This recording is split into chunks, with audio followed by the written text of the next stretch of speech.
أعوذ بالله من الشيطان الرجيم. بسم الله الرحمن الرحيم.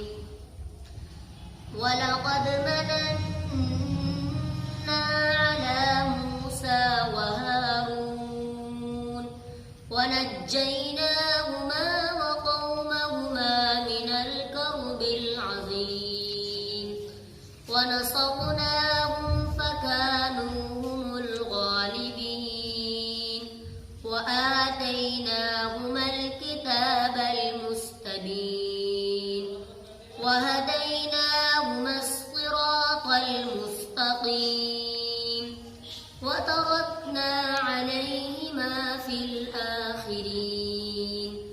سلام على موسى وهارون إنا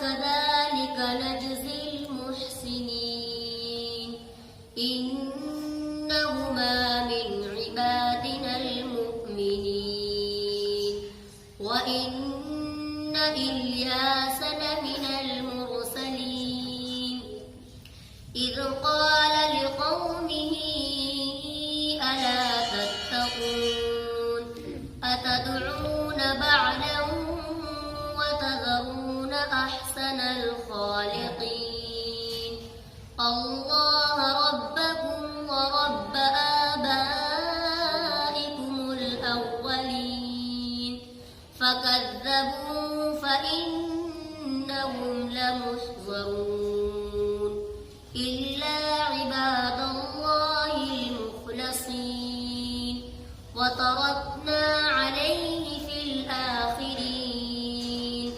سلام على الياسين إنا كذلك نجزي المحسنين إنه من عبادنا المؤمنين وإن لوطا لمن المرسلين إذ نجيناه وأهله أجمعين إلا عجوزا في الغابرين ثم دمرنا الآخرين وإنكم